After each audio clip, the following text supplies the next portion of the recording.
Alhamdulillah, kita ketemu lagi di pertemuan berikutnya ya. Jadi kita sudah masuk ke materi regresi terapan ya, mata kuliah regresi terapan. Ini kelanjutan dari Stasika 2 yang kemarin sudah saya jelaskan tentang pokok bahasan regresi dan korelasi ya. Nah, sebelumnya saya ucapkan dulu Assalamualaikum warahmatullahi wabarakatuh. Ya. Saya akan jelaskan dulu kontrak pembelajarannya atau kontrak perkuliahan regresi terapan. Ini bobotnya 3 SKS ya, untuk prodi Stasika diberikan di semester 3. Ya. Kompetensinya adalah setelah mengikuti mata kuliah ini, mahasiswa semester 3 program studi Stasika diharapkan dapat menerapkan metode regresi pada data real. Ya. Atributnya meliputi kejujuran, kedisiplinan, dan keaktifan. Ya. Adapun deskripsi mata ajarannya meliputi regresi linier berganda, inferensi pada regresi linier berganda, regresi polinom, diagnostik model regresi, estimasi kurva, penyimpangan asumsi Galat, dan pemilihan model regresi terbaik.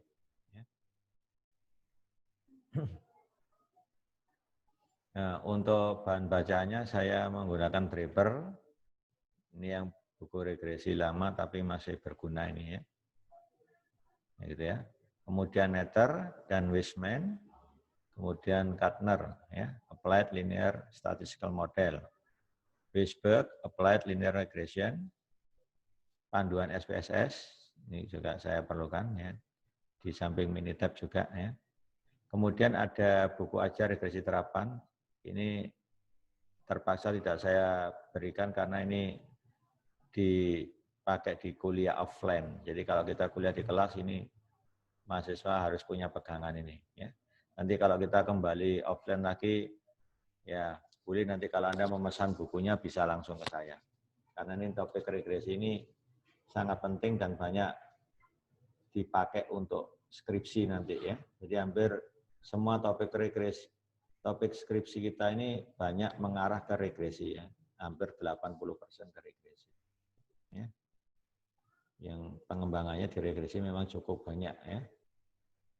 Nah, untuk tugas itu berupa tugas mandiri. Jadi setiap selesai tatap muka atau pertemuan Anda diwajibkan baca ulang materi ya melalui YouTube ini.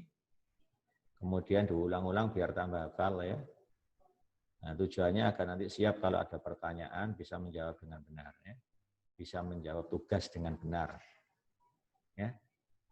Dan harapannya nanti ujiannya juga lancar ya.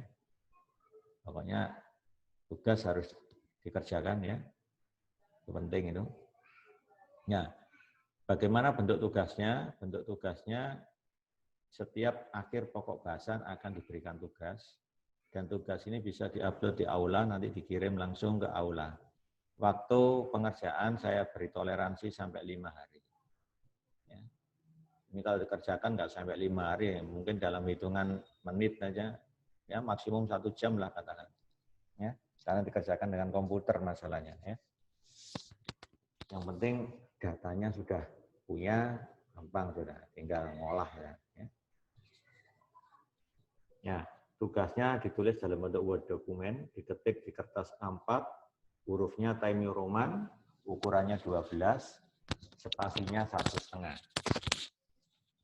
Batas kirinya 1,2 inci, batas kanan 1,1 inci, batas atas 1,1 inci, dan batas bawah 1,2 inci. Ya. Tidak boleh melakukan kecurangan dengan copy paste ya. Nanti akan ketahuan itu ya. Ini resikonya nanti yang memberikan jawaban dan yang nyontek akan kena dua-duanya sanksinya ya. Untuk soft skill meliputi kedisiplinan yaitu kehadiran. Ini menurut peraturan fakultas ini dianggap hadir 100% dengan catatan harus terdaftar mengikuti mata kuliah ini dan harus pernah ikut kuliah. Tapi ya jangan sampai dari 14 pertemuan cuma ikut 2 kali, ya itu namanya keterlaluan ya. Paling enggak ya enggak masuk maksimum 3 kali lah. Meskipun nanti diputihkan jadi 100% ya. Terus kejujuran, nah ini kalau nanti ada kecurangan, ya ini biasanya kalau offline ini nampak jelas ya. Kalau online ini agak sulit mantaunya ya. Agak sulit mantaunya. Tapi kalau bentuknya dikumpulkan nanti jawabannya mirip persis itulah, itu baru kelihatan curangnya ya. Keaktifan ya. Jadi kalau saya memberi pertanyaan bisa menjawab 1 kali benar nilainya 80. Kalau 2 kali benar nilainya 90. 3 kali benar atau lebih nilainya 100 ya. Kalau nggak pernah jawab ya nilainya saya anggap 70 ya. Nggak pernah jawab aja ada nilai ya untuk keaktifan. Nilai soft skill terdiri dari 30% kedisiplinan, ditambah 40% kejujuran, dan 30% keaktifan. Ya. Evaluasinya adalah UTS. Nanti ya, UTS itu setelah pertemuan ke-7. Nah, sama ini jangan melakukan kecurangan ya, karena ada sanksi pengurangan nilai UTS. Ya. Untuk UAS-nya diadakan setelah pertemuan ke-14, sama ya, tidak boleh melakukan kecurangan. Ya. Nah, untuk tugas terdiri dari soft skill, untuk nilai akhir ya, terdiri dari soft skill 10%, tugasnya 20%, UTS-nya 30%, UAS-nya 40%. Ya. Tugas ini nanti saya ambil dari semua tugas yang dikumpulkan itu. Ya. Nanti bisa kita lihat tugasnya ada berapa. Ya. Nah, ini jadwal kuliahnya. Pertama saya sudah menjelaskan kontrak perkuliahan. Ini saya terangkan kontraknya. Nah, kita akan masuk ke regresi linear berganda dulu. Ini pertemuannya kita 2 kali. Nah, di pertemuan kedua ada tugas 1 terkait regresi linear berganda. Pertemuan 3 ini inferensi karena ini penting, jadi agak banyak pertemuannya. Ya, inferensi. Di pertemuan ke-6 ada tugas lagi, tugas 2. Ya, yang berkaitan dengan inferensi pada regresi linear berganda. Pertemuan ke-7 regresi polinom, kemudian UTS. Setelah UTS nyambung lagi regresi polinom, ada tugas 3. Ya, tugas 3. Regresi polinom. Kemudian diagnostik model regresi, di pertemuan ke-10 ada tugas 4. Ya. Kemudian penyimpangan estimasi kurva dan penyimpangan asumsi galat, ini tidak saya berikan, karena nanti penyimpangan asumsi galat ini dibahas detail ada di ekonometrika. Ya. Di ekonometrika lebih detail nanti ya. Itu tugasnya di ekonometrika aja. Untuk pemilihan model regresi terbaik ini diberikan tugas ke-5 ya. Jadi ada 5 kali tugas, jadi Anda harus ngirim tugasnya melalui aula nanti ya. Ada tugas 1 segera dikerjakan, waktunya 5 hari, lewat itu berarti ditolak ya. Nggak boleh lebih 5 hari karena nanti di aula otomatis itu ya. Anda bisa ngirim lewat aula nanti. Saya kira untuk kontraknya seperti itu ya. Jadi tolong diingat ya tentang komponen penilaiannya ini. Ya. Jadi saya tidak memberikan tugas makalah seperti tahun-tahun sebelumnya. Ya. Ini full kuliah sama pemberian tugas. Ya. Jadi kalau kurang jelas, ya karena ini menggunakan YouTube, kalau kurang jelas nanti Anda bisa memberikan pertanyaan melalui grup. Ya. Melalui grup, nanti lewat komtingnya. Jadi nanti saya minta ada salah satu mahasiswa sebagai komting kelas regresi terapan. Nah, nanti komtingnya ini saya minta membuat grup seluruh peserta regresi terapan. Jadi nanti kalau ada informasi penting saya tinggal menghubungi komting nge-share ke semua peserta regresi terapan. Ya, itu. Nanti bisa saya minta komtingnya segera memberi tahu ke saya, nanti tak kasih nomor WA saya. Kalau saya punya nomor WA saya ya simpan aja ya. Oke itu. Ya saya kira untuk kontrak kuliahnya seperti itu. Ya. Tolong itu diperhatikan kontraknya itu. Ya. Oke, saya tutup untuk kontraknya. Sekarang kita masuk ke materinya dulu. Ya.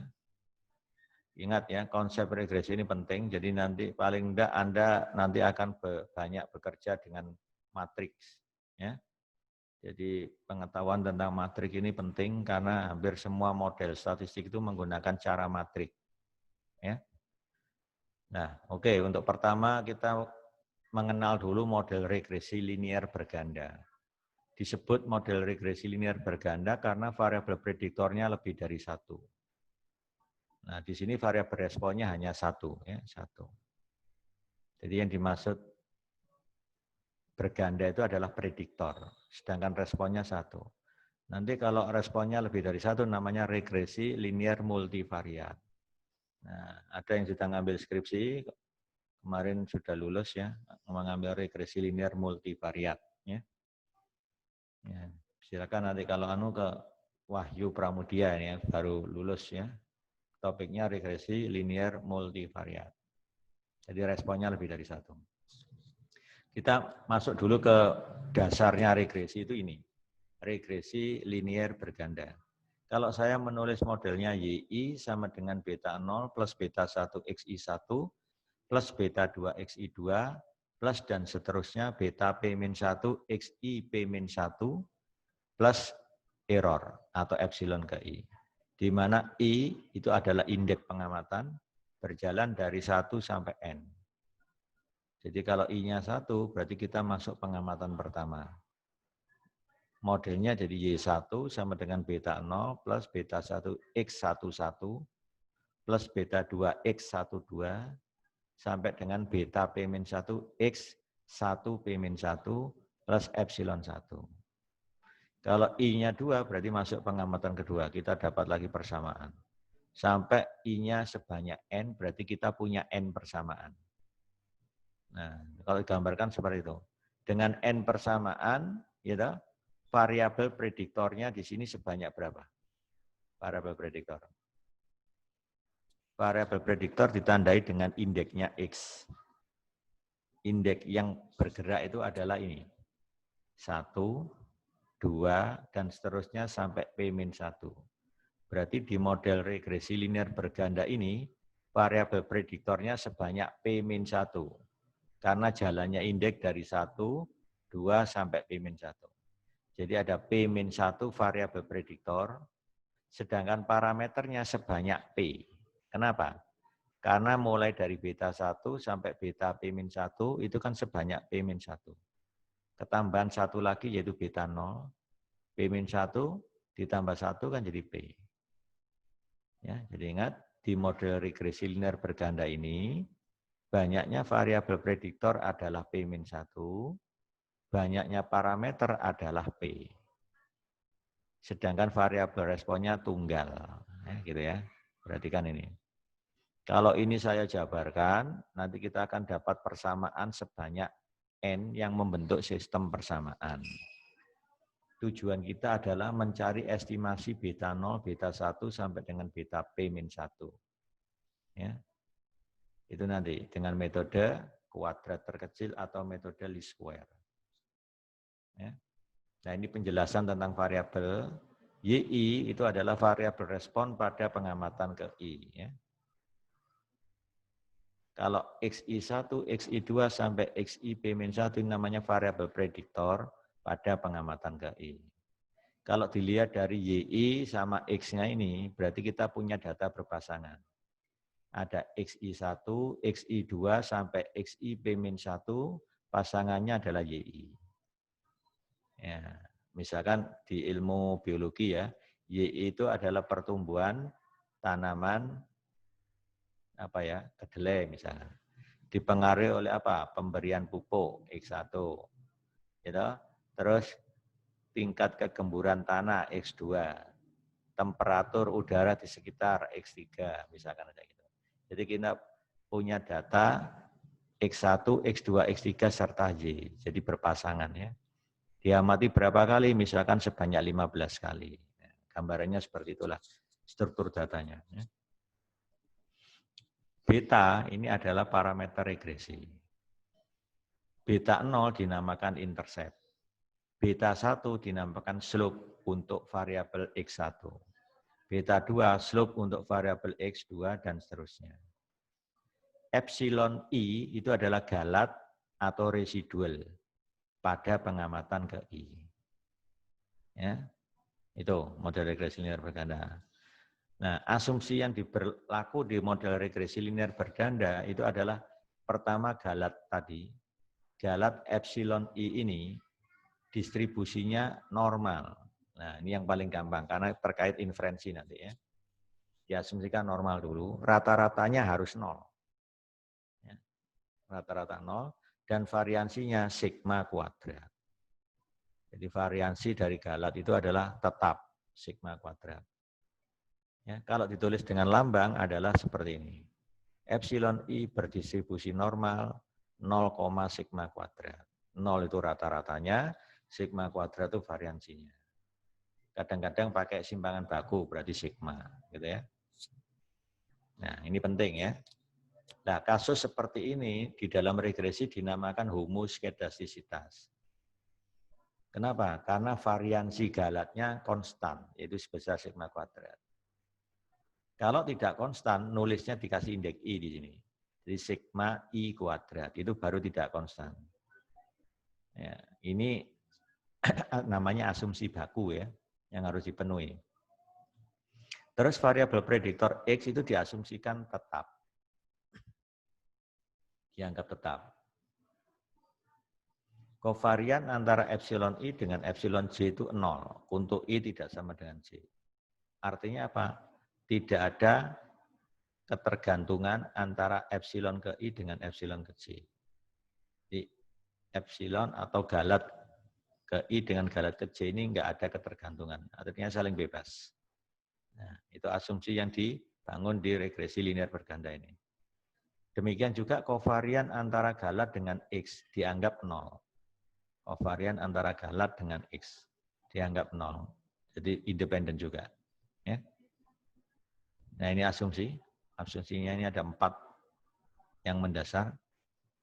Akibat dari asumsi 1, ya, kalau galatnya berdistribusi normal 0, sigma kuadrat, maka responnya juga berdistribusi normal. Rata-ratanya ini beta 0 plus beta 1 XI1 plus beta 2 XI2 dan seterusnya sampai beta P-1 XI P-1. Sedangkan variannya YI sama dengan variannya error, yaitu sigma kuadrat. Ini merupakan akibat dari asumsi 1. Kalau saya tuliskan fungsi responnya, nah ini namanya fungsi respon, tinggal diekspektasi. Ya. Jadi kalau model ini saya ekspektasi, kan ketemu ekspektasi YI. Beta 0, beta 1, sampai beta P-1 tetap, X-nya juga dianggap tetap, berarti ini adalah tetap. Yang acak kan epsilon, I. Kalau saya ekspektasi, berarti ini diekspektasi tetap ini, karena dianggap tetap ya, atau konstan. Sedangkan ekspektasi epsilon I kan 0 tadi. Makanya ini hilang, sehingga kalau ditulis fungsi responnya jadi ekspektasi YI sama dengan ini saja. Nggak ada error. Ya. Jadilah seperti ini nulisnya. Ya. 1.2 ya, persamaannya. Nah, saya tanya, fungsi respon ini sudah bisa dihitung apa belum? Ya, kalau lihat rumusnya masih mengandung parameter kan? Kalau X-nya sudah bisa dihitung karena dari data. Tapi betanya kan belum. Nah, karena betanya belum tahu, maka harus diduga. Jadi tujuan dari regresi ini adalah menduga fungsi respon. Nanti dikasih topi di atasnya gini. Nah, kalau ini diduga, maka beta 0 topinya harus diduga dulu. Beta 0 topi diduga, beta 1 topi diduga, beta 2 diduga, pakai tanda topi begitu ya. Sampai beta P-1 baru bisa menghitung. Itulah yang dinamakan penduga fungsi respon. Atau disingkat dengan YI topi atau YI caping gitu ya. Itu artinya ya penduga ekspektasi YI atau menduga rata-rata YI. Ini bacanya kan rata-rata YI. Jadi fungsi respon itu rata-rata YI ya. Fungsi respon itu rata-rata YI, kalau diduga namanya YI topi. Jadi nanti kalau Anda ditulis, dugalah fungsi regresinya, itu sebenarnya mencari YI topi. YI topi sama dengan beta 0 topi plus beta 1 topi XI1 plus beta 2 topi XI2. Dan seterusnya beta P-1 topi XI P-1. Itulah penduga fungsi regresi atau fungsi respon. Ya. Nah, kalau model tadi 1.1 tadi saya jabarkan jadi seperti ini. Kan tadi I-nya berjalan 1 sampai N. Lalu ini saya bilang membentuk apa nih? Sistem persamaan linear kan? Yang dimaksud linear itu linear dalam parameter, ya, bukan dalam X, hati-hati. Nah, kan semua parameter pangkat 1 nih. Beta 0, beta 1 sampai beta P-1, ya kan? Nah, tujuan kita itu sebenarnya mencari penduganya beta 0, beta 1 sampai beta P-1 supaya jumlah kuadrat galatnya ini minimum. Nah, minimum. Nah, ini teorinya ada di statistik. Tidak bisa diselesaikan secara aljabar linear, nggak bisa. Ya, gitu. Nah, caranya di mana? Tulis dulu sistem persamaan ini dalam bentuk notasi matrik. Nah, cara menulis sistem persamaan menjadi matrik itu sudah diajarkan di SMA. Ya, caranya gampang, tinggal cek aja. Ini ada Y1, Y2 sampai YN, namakan vektornya adalah Y. Y-nya harus ditebeli. Isinya apa? Yaitu Y1, Y2 sampai YN. Jadi seperti ini. Nah, sekarang perhatikan yang rumus ini. Beta 0 plus beta 1 X11 plus beta 2 X12 sampai beta P-1 X1 P-1. Errornya enggak saya lihat dulu. Yang kedua ini beta 0 plus beta 1 X21 plus beta 2 X22 sampai beta P-1 X2 P-1. Berarti yang tetap di persamaan 1, 2 sampai yang ke N itu adalah beta 0, beta 1 sampai beta P-1. Berarti ini harus bisa dikeluarkan ini. Namanya vektor beta. Oh, seperti ini. Apa isinya beta? Ya lihat aja. Ini ada beta 0, beta 1, sampai beta P-1. Ini saya kadang-kadang kalau ditanyai mahasiswa, coba tulis vektor betanya. Masih ada yang jawab beta 0, beta 1, sampai beta N. Berarti nggak paham. Nggak ada di sini beta N. Yang ada sampai beta P-1. Ya, ini tentang beta. Nah, bagaimana matrik rancangannya? Ini namanya matrik rancangan X itu. Nah, satu ini dari mana? Lihat, koefisien beta 0 semuanya tidak tertulis, itu artinya 1. 1 kali beta 0 kan 1. Oh, ya kan? Oh, 1 kali beta 0 kan beta 0. Ya kan? Jadi sebenarnya di sini ada angka 1. Cuma nggak nampak. Makanya di sini 1. Kolom pertama. Nah, kolom yang kedua itu isinya ini. Ada X11, X21, sampai XN1. Berarti isi kolom kedua itu adalah variabel X1 yang diamati sebanyak N kali. Nah, ya kan? Variabel X1 diamati sebanyak N kali. Kolom ketiga isinya variabel X2 diamati sebanyak N kali. Ya. Ya, variabel kedua atau X2 diamati sebanyak N kali. Sampai kolom yang terakhir, variabelnya adalah P-1, XP-1 diamati sebanyak N kali. Ini namanya matrik kerancangan X. Coba kalau Anda kalikan X kali beta, ini kalikan dengan itu, nanti ketemu ini persis. Nah, ketemu ini. Ya kan? Jadi X kalikan ini, ketemu ini. Cara ngalikan mungkin masih ada yang belum tahu. Perkalian matrik dan pelajaran SMA sebenarnya. Jadi kan gini, baris pertama dikalikan kolom pertama dijumlah. Nanti ketemu ini. Silakan coba. 1 kali beta 0, beta 0. Plus X11 dikali beta 1, no, beta 1, X11. Plus X12 kali beta 2, di sini kan ada beta 2. Plus beta 2, X12. Dan seterusnya sampai X1 P-1 dikalikan beta P-1 jadi ini. Baris kedua dikali kolom pertama, maka jadi yang kedua ini. Dan seterusnya. Nah, epsilonnya itu ya kumpulan epsilon 1, epsilon 2, sampai epsilon n. Ini namanya model regresi dalam notasi matrik. Semua harus paham ini. Kalau nggak paham, nggak bisa jalan nanti regresinya. Ya, semuanya pakai notasi matrik nanti. Ya. Sekarang kita lihat asumsinya kalau ditulis dalam bentuk matrik lebih simpel.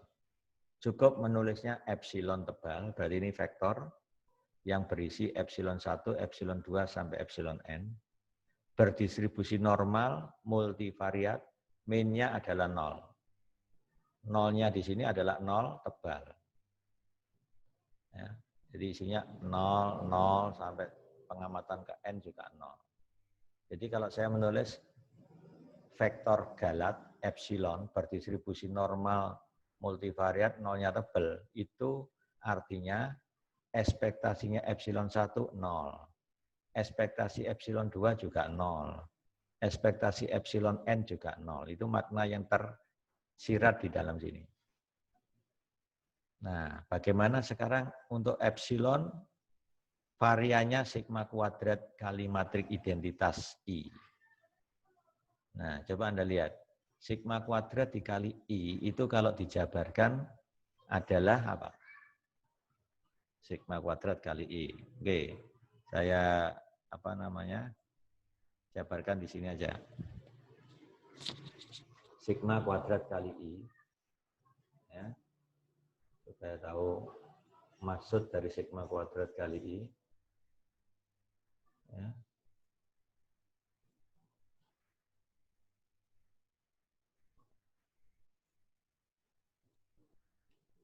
Ya, dikali I.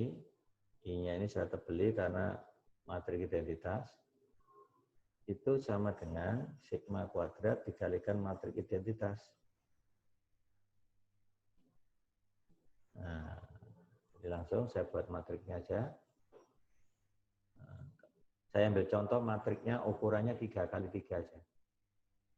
Nah, biar gampang ya. Nah, ini saya isi sigma kuadrat semua. Nah, ini saya isi sigma kuadrat.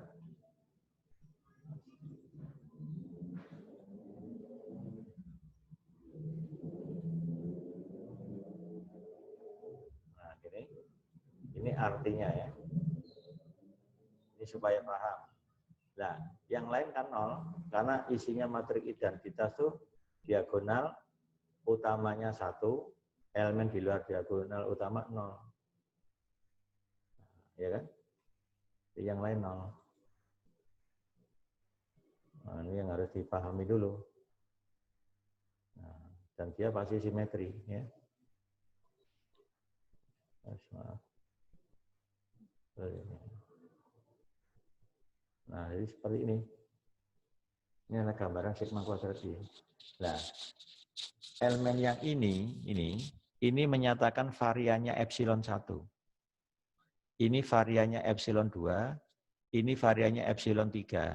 Saya mengasumsikan pengamputannya sebanyak 3. Itulah. Itu maksudnya. Berarti apa? Variannya homogen kan? Baik epsilon 1, epsilon 2, sampai epsilon 3 itu sama variannya. Yang dikenal dengan homoskedastisitas. Nah ini kovarian. Kovarian antara epsilon 1 dengan epsilon 2. Berarti apa? Saling independen. Kan sesuai asumsi tadi. Kalau ini kovarian antara epsilon 1 dengan epsilon 3. Juga 0. Ini kan asumsinya tadi kovarian epsilon I, epsilon C sama dengan 0. Ini yang dimaksud. Nah kalau secara matrik kan lebih simpel kan. Nah, jadi kalau saya tanya diagonal utama itu isinya adalah variansi. Diagonal di luar diagonal utamanya namanya kovariansi. Nah, itu arti dari sigma kuadrat I. Ya. Oke. Nah, sekarang saya tahu ya, jadi ini digambarkan di sini. Variabel prediktor X dianggap tetap, loh, sama matrik X-nya itu tetap. Ya.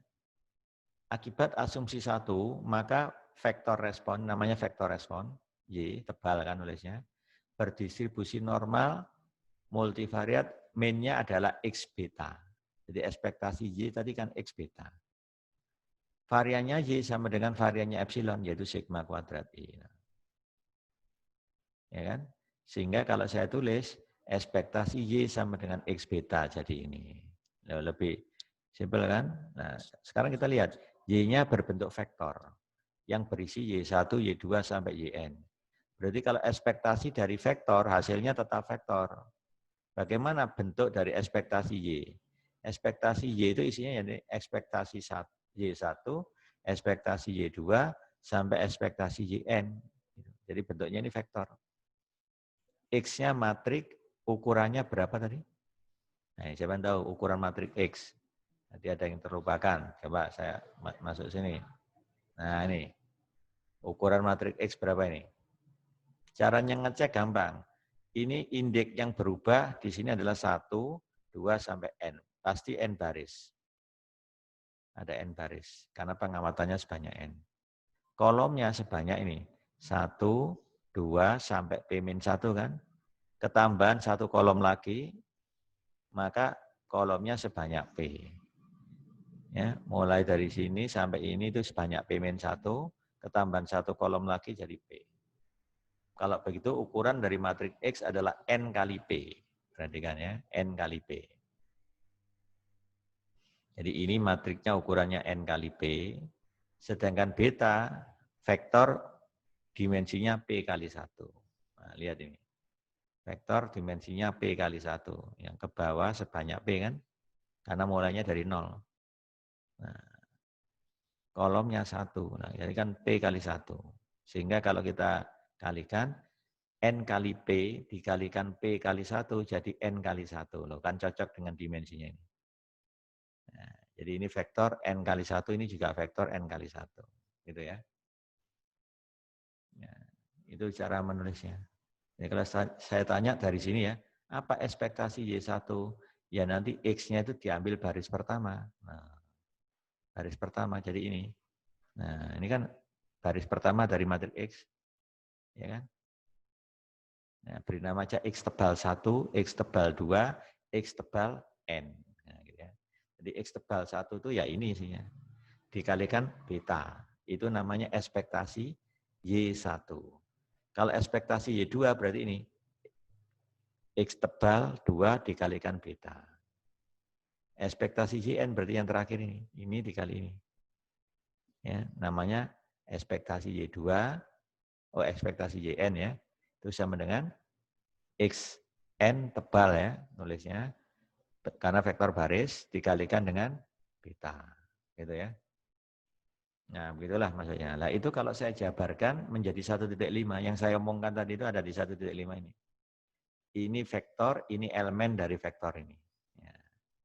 Jadi kalau saya tanya I-nya 1, berarti elemen pertama dari vektor ekspektasi Y. Kalau I-nya 2, elemen kedua dari vektor ekspektasi Y. Cara ngitungnya pakai ini. Makanya ada X tebal I kan, di mana X tebal I itu vektor baris. Jadi kalau I-nya 1, berarti pengamatan pertama kan. Kalau I-nya 1, jadi X tebal 1, isinya ya 1, X11, X12, sampai X1, P-1. Tidak lain ini. Nah, yang saya bilang tadi. Ini namanya X tebal 1, X tebal 2, sampai X tebal N. Nah, kaitannya adalah ini. Ya, jadi ini mengamatinya per elemen, kalau ini mengamatannya keseluruhan elemen. Seluruh elemen teramati ya, gitu ya. Jadi ingat ya, jadi ini penuh simbol yang harus hati-hati. X besar tebal matrik ukuran N kali P. X tebal berindeks I vektor baris. Jadi kalau saya baca apa X tebal itu? X tebal itu adalah vektor baris ke I dari matrik X. Nah, bisa ngomongnya ya. Jadi ini adalah vektor baris ke I dari matrik X. Coba kalau I-nya 1. Kan vektor baris pertama dari matrik X. Kalau I-nya 2, jadi X2 tebal ya, tapi X2 tebal, vektor baris kedua dari matrik X. Nah, jadi ini. Nah, vektor baris kedua dari matrik X dan seterusnya ya. Nah, ini baru penulisan dalam notasi matrik, harus paham betul. Sekarang contoh ilustrasinya supaya gampang. Ini pengamatannya nggak banyak, cuma 5. Tuh 2, 3, 4, 5. Datanya berpasangan. Nah, aplikasinya sederhana, ini sekedar contoh. Misalkan harga sebuah rumah dalam dolar Y bergantung pada faktor usia dalam tahun X1 dan luas bangunan dalam ratus meter persegi X2. Yang dinyatakan dalam model regresi linear berganda begini. Dari 5 rumah yang dipilih secara acak di pasaran diperoleh data seperti ini. Jika model tersebut ditulis dalam notasi matriks jadi begini. Tentukan Y-nya, X-nya, beta, dan epsilon. Kalau Y berarti berhubungan dengan variabel respon, berarti isinya Y tebal ini adalah ini. 50, 40, sampai 65. Jadi vektor berdimensi 5 kali 1. Gitu ya. Kalau X-nya, nah X itu jangan lupa kolom pertama mesti 1. 1, 1, 1, 1 sebanyak 5. Kolom kedua berisi X1. Jadi ini kolom keduanya. Kolom ketiga berisi X2. Jadi matriks X ukurannya berapa? 5 kali 3. Karena ketambahan kolom 1 tadi ya. Beta isinya, ya ini. Beta 0, beta 1, beta 2. Nah, ya kan? Epsilon isinya sama dengan Y. Epsilon 1, epsilon 2, epsilon 3, sampai epsilon 5. Dimensinya 5 kali 1. Nah, seperti ini ya. Itu cara nulisnya ya. Nah, kalau ngerti isinya, tinggal nanti bagaimana estimasinya, gitu ya. Nah, estimasinya ini nanti teorinya dibahas di model linear. Anda tinggal pakai saja. Untuk mengestimasi beta tadi, ya, di model regresi dalam notasi matriks, nanti ketemu beta topinya itu inverse X transpose X dikali X transpose Y. Langsung pakai aja. Nah, namanya estimator kuadrat terkecil atau estimator least square. Itu meminimumkan ini. Ini sebenarnya jumlah kuadrat galat ini. Transpose epsilon dikali epsilon. Ini yang dinamai jumlah kuadrat galat. Ini diminimumkan terhadap beta, berarti nanti turunkan Q terhadap beta samakan dengan 0, nanti akan dapat beta topi seperti ini. Cuma turunannya ini dalam bentuk turunan fungsi terhadap vektor. Ya. Nanti diajarkan teorinya di model linear ya, biar paham. Kita pakai aja langsung. Kalau sudah ketemu beta topi, maka kita sudah bisa menduga fungsi respon. Loh, ini yang saya bilang tadi. Ini kan rata-rata respon atau fungsi respon. Diduga namanya Y tebal topi. Jadi ini menyingkat lambang ini. Menduga rata-rata respon. Ya kan? Jadi tinggal ganti betanya dengan beta topi. Nah, kalau beta topi ini saya masukkan ke sini, ya, maka saya bisa mendapatkan bentuknya seperti ini. Oh, maaf, ini tidak dulu ya. Coba, kalau ini saya masukkan ke situ jadi apa nanti? Y tebal topi sama dengan X kali, ini kan, inverse X transpose X dikalikan X transpose Y. Nah, ini nanti yang dikenal dengan head matrix. Sehingga nanti nulisnya cukup ringkas, Y topi sama dengan H kali Y.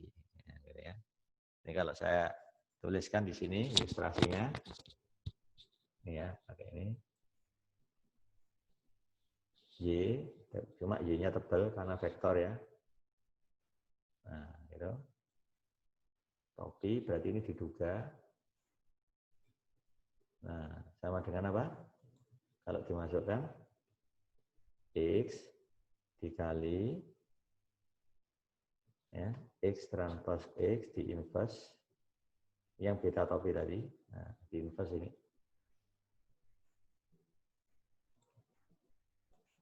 Nah, gitu. Dikalikan X transpose. Oh, maaf, enggak usah pakai ya, langsung X transpose Y. Nah, bentuknya gini, atau ini saya singkat dengan HY. H ini namanya head matrix. Ya. Nah, H ini namanya head matrix. Ya. Jadi kalau dituliskan apa H-nya itu?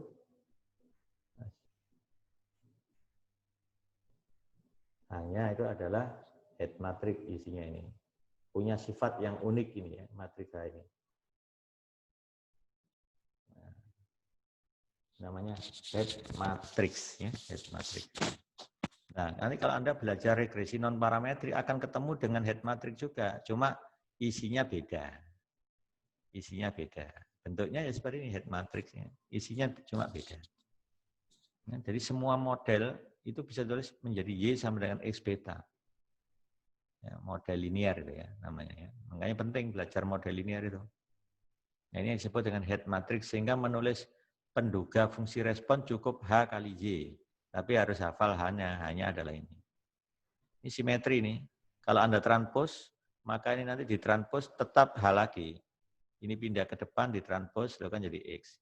Ini simetri ditranspose tetap, X ditranspose jadi X transpose. Jadi balik lagi ke H. Jadi H matriks simetri, gitu ya.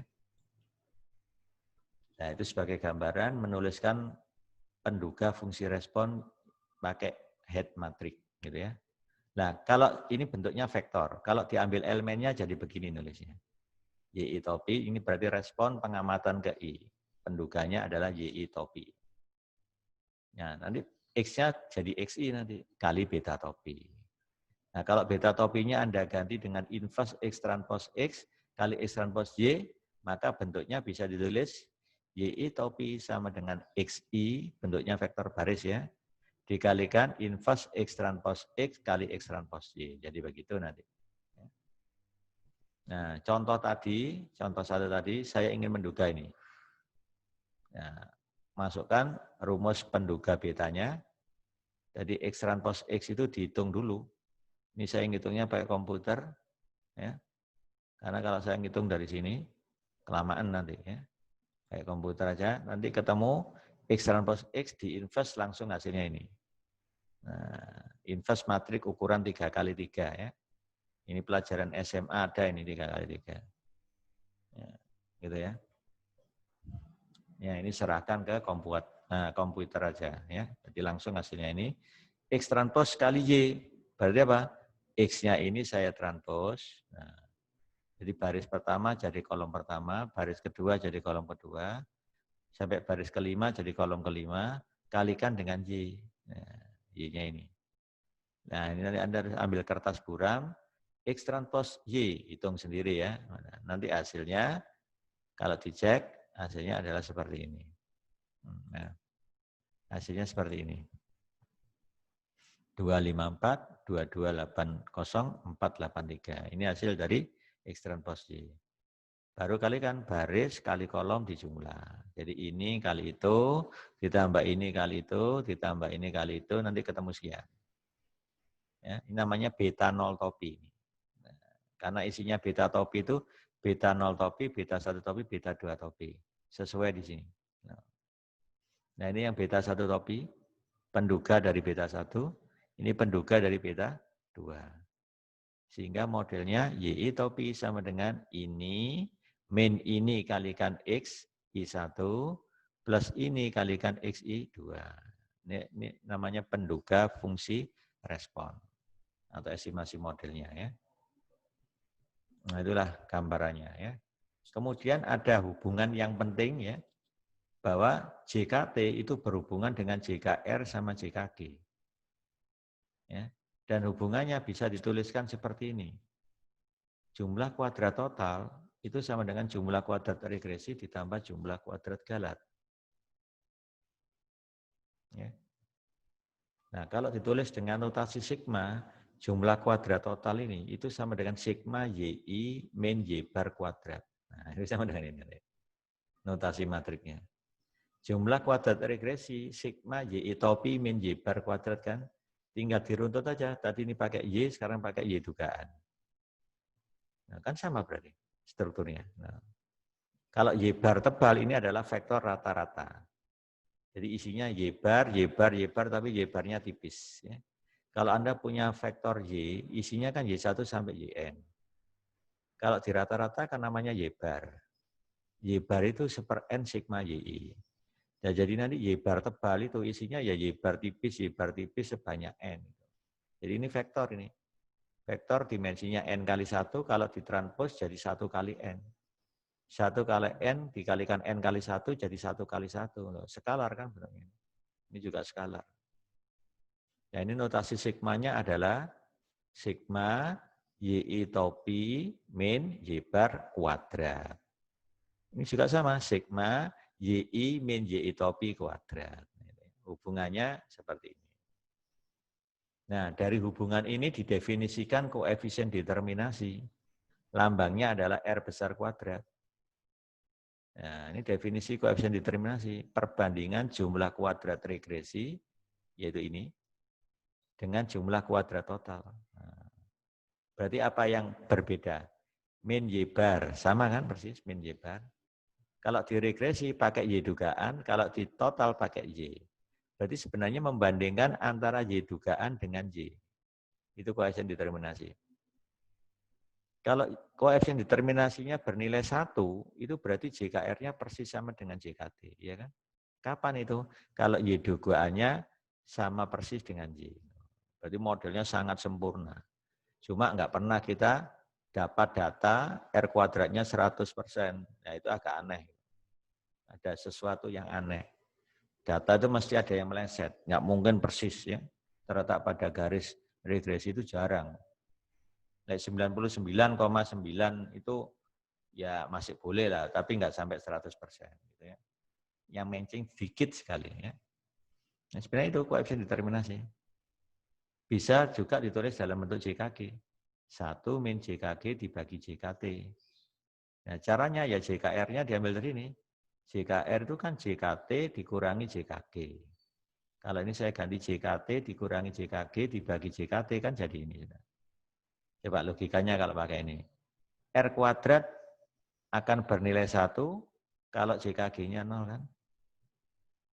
Nah, kalau JKG-nya 0 itu berarti apa? Y dengan Y dugaan persis sama. Nah, berarti ini jadi vektor 0. Baru nilai JKG-nya akan 0. Itu pun juga nggak mungkin, ya kan? Jadi dipahami melalui JKR per JKT boleh, melalui JKG per JKT boleh, sama maknanya ya. Nah, nilai koefisien determinasi itu antara 0 sampai 1. Nggak pernah di luar ini. Ya. Kalau R kuadratnya 0 itu artinya apa? Datanya mau melenceng jauh. Nah, ya.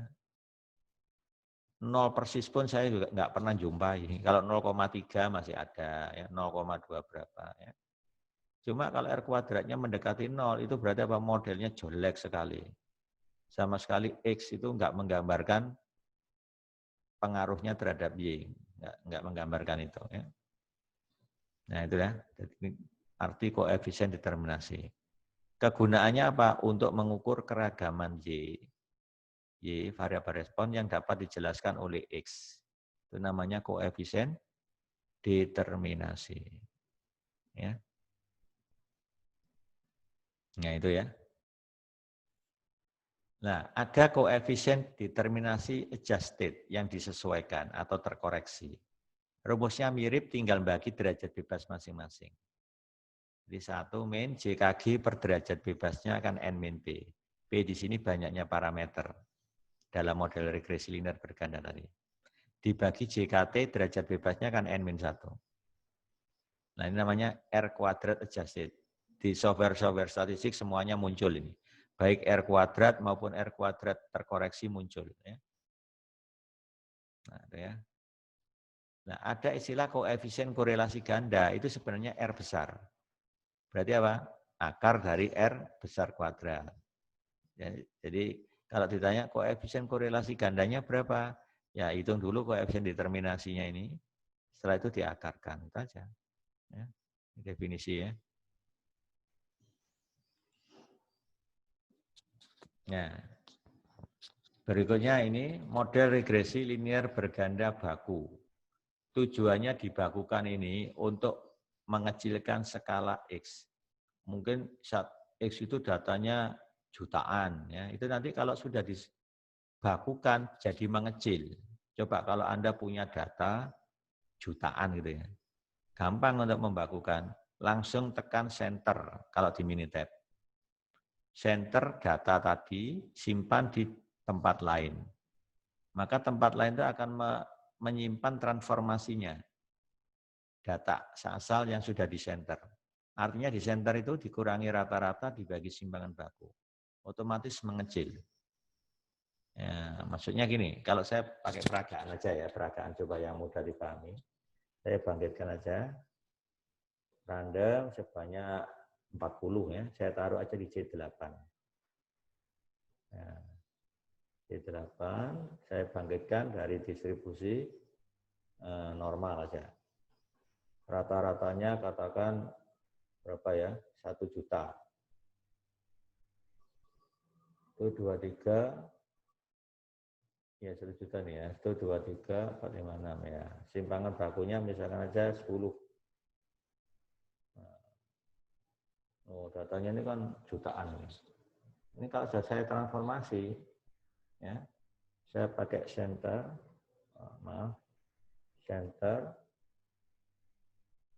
nah, gini ya, datanya C8 tadi.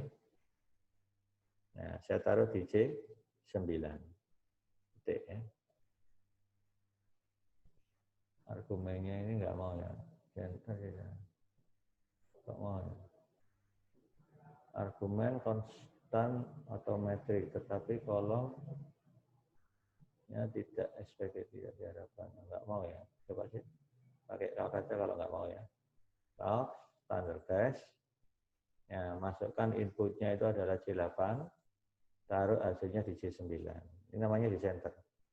Kurangi rata-rata dibagi simpangan baku. Oke. Nah, ini centernya. Yang asalnya jutaan langsung di sekitar 0 ya. Ada min 0, min 5, ya kan? Mengecil. Ini tujuannya di center. Nah, ada yang positif 0,72, 1,88, ada yang min di bawah 0 ada, di atas 0 juga ada. Meskipun datanya miliaran nanti ya jadi gitu juga kalau sudah di center. Ya. Jadi mengecilkan skala. Ya. Ya, jadi variabel dalam model 1.1 mempunyai perbedaan magnitude ya, yang cukup besar. Maka elemen-elemen dalam matriks X transpose X mempunyai kisaran yang luas. Ya. Nilainya akan besar sekali ya, kalau datanya jutaan. Ya. Nanti jadi 1 juta kali 1 juta aja sudah berapa? Ya, miliar itu sudah, ya kan? Nah, untuk menghindari itu dibakukan, itu loh maksudnya. Kesulitan kedua yang dialami oleh model 1.1 apabila koefisien regresinya tidak dapat dibandingkan karena satuan variabel prediktornya berbeda. Nah, misalkan variabel prediktor ini satuannya jarak, variabel prediktor kedua itu satuannya misalkan aja apa kilogram berat. Jarak dan kilogram kan nggak bisa dibandingkan koefisien regresinya, ya kan? Nah, kalau sudah dibakukan, nah coba hilang nanti. Coba jarak dikurangi rata-rata, satuannya jarak kan, dibagi simpangan baku jarak. Misalkan jaraknya sekian meter dibagi sekian meter, kan hilang unsur meternya sudah. Nah, sehingga yang muncul hanya angka. Angka kan bisa dibandingkan gitu. Jadi menetralkan satuan gitu loh. Sebenarnya itu maksudnya di sini. Ya. Biasanya koefisien regresinya tidak dapat dibandingkan karena satuan variabel prediktornya beda. Penyelesaian untuk situasi ini adalah mentransformasi variabel, kemudian memparameterkan ulang model regresinya itu ya, sehingga satuannya dilenyapkan tadi baru bisa dibandingkan. Yang kilogram sudah nggak kelihatan kilogramnya, sudah dibagi kan. Simpangan baku satuannya kan juga kilogram ya. Nah, itu. Jadi hilang ya. Penggunaan transformasi korelasi sangat membantu dalam mengendalikan galat. Ya. Galatnya. Ya. Pembakuan terhadap variabel Y dan variabel X caranya seperti berikut. Nah, ini kalau kurang jelas bisa tanyakan lagi ya. Contohnya, tadi kan saya punya variabel respon YI. Kalau saya bakukan atau saya center, itu cukup YI kurangi rata-rata dibagi simpangan bakunya Y. Gitu aja. Itu namanya di center. Nah, variabel prediktornya juga sama. Kan tadi variabel prediktornya yang saya tulis di model regresi linear berganda kan sebanyak P-1. Makanya K-nya berjalan 1 sampai P-1. Ya, sampai P-1. Kalau saya ingin mentransformasi atau mensenterkan variabel X1, berarti yang disenter itu XI1. Min X bar 1. Apa X bar 1? X bar 1 itu rata-ratanya variabel prediktor X1. Dijumlahkan pengamatan variabel prediktor X1 tadi dibagi dengan N. Itu namanya X bar 1. Dibagi S1. Apa S1? Simpangan baku data X1. Nah, ini rata-ratanya X1, ini simpangan bakunya X1, ya namanya S1, baru kita dapat hasilnya XI1 min X bar 1 dibagi S1, nah gitu ya. Itu namanya di center. Nah, variabel SK itu simpangan bakunya variabel XK. Jadi SK ini simpangan bakunya variabel XK. Definisinya begini. Ingat di statistika 1, namanya simpangan baku itu adalah akar seper N-1 dikalikan sigma XI min X bar kuadrat kan. Kenapa ini ada 2 indeks? Karena variabelnya sebanyak K, P-1. Maka nulisnya harus 2 indeks. Indeks I untuk pengamatannya, indeks K untuk nama variabel prediktornya. Nulis yang benar seperti ini. Nah, kalau S2 berarti nanti apa K-nya diganti 2. Jadi XI2 min X bar 2 per N-1. Begitu ya. Nah, transformasinya bagaimana untuk menjadikan regresi baku seperti ini. Setelah disenter bagilah dengan akar N-1. Nah, jadi kalau variabel asalnya tadi YI nanti akan berubah jadi ZI. Nanti saya peragakan dengan Minitab supaya lebih paham. Gitu ya. Kalau variabelnya sekarang XIK, nanti akan berubah jadi VIK. Gitu ya, VIK. Dibagi apa? Akar N-1, jangan lupa. Supaya menjadi matrik korelasi, jadi harus dibagi akar N-1. Ya. Baik responnya maupun variabel prediktornya. Ya. Ini cara membakukannya begitu. Nah, model tadi, regresi linear berganda yang persamaan 1.1 tadi, itu sebenarnya ekuivalen dengan 1.14 ini. Ini yang bentuk baku, tadi yang 1.1 bentuk yang tidak baku. Nah, cuma ada perubahan nama. Yang asalnya responnya YI, sekarang jadi ZI. Yang asalnya variabel prediktornya I1 menjadi VI1.